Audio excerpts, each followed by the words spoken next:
kasi 4 months na.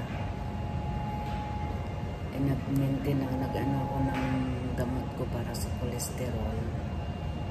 Titingnan ko ulit kung okay na yung aking cholesterol kasi sobra lang yung diet na ako. Nag-isa lang ako dito, guys.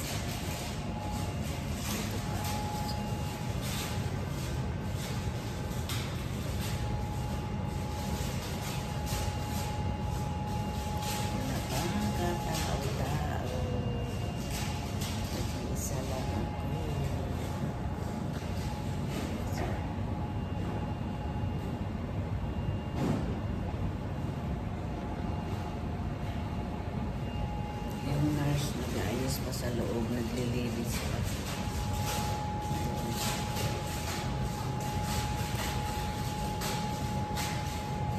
Kasi kailangan natin ating health kasi mahirap na. Mataas kasi cholesterol ko, 217. Sobra na akong diet, puro na ako vegetable na lang ako kasi kailangan natin mag-diet kahit paano. Nangunguna ako kasi 7 o'clock ako, nandito na ako sa hospital. Ako palang una ang pasyente dito kasi ano ko fasting. Nag-aayos pa yung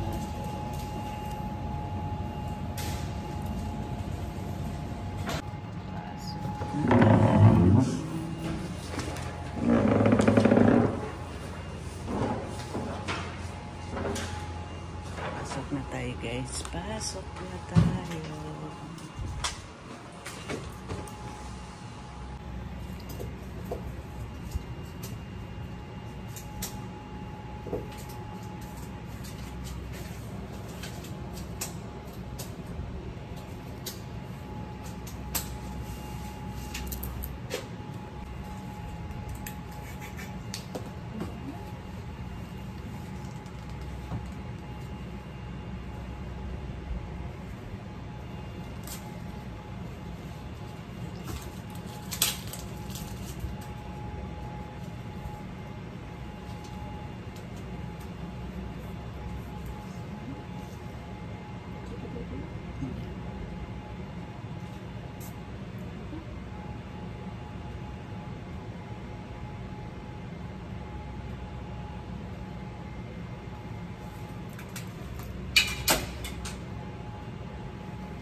Tapos na tayo, guys.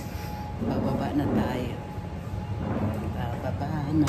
Balikan natin ng 2 hours ang ating gusto ko maglakad.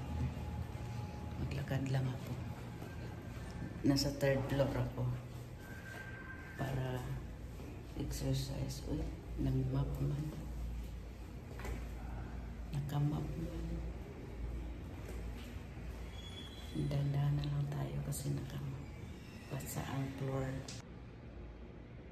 Basa ang floor. Basa ang floor. 3rd floor tayo.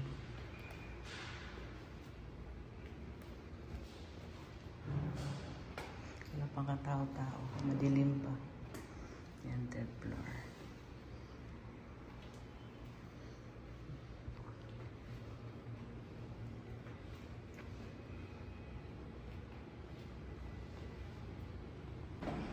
Dito na tayo. Ang ba?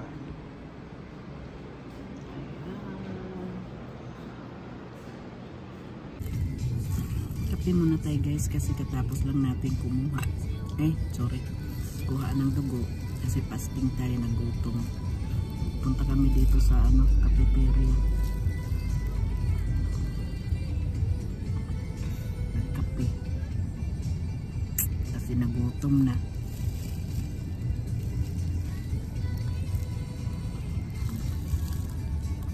tayo guys. Nagubit kami kasi 2 hours makuha ko yung resulta. Makuha ko yung resulta kung ano kaya okay na ba yung cholesterol ko. Saka yung routine, ano ba yun? Yung mataas. Routening. Ano ba yun? Limutan ko. Kasi tumataba kasi ako yung kumakain ka na lagi nakaupo ka lang. Yun ang ano sa akin talaga. At paano? Wala namang ginagawa eh. Nagbantay ka lang ng matanda. Bibigyan mo lang siya ng gamot. Kung anong kailangan niya, gawin lang. Eh kahit naman nag-iisa lang ako pero hindi naman talaga totally masyadong mapagod kasi trabaho doon sa amin dahil mayroon naman ako kasamang driver dalawa. Yan ang resulta. Upo ng upo. Happy. Hintay natin guys ang ating resulta kung ano na. 2 hours na, almost 2 hours na, bumalik na lang. I-check ko kung okay na ba yung aking check up. Wait, kasi may tao pa siya. May tao.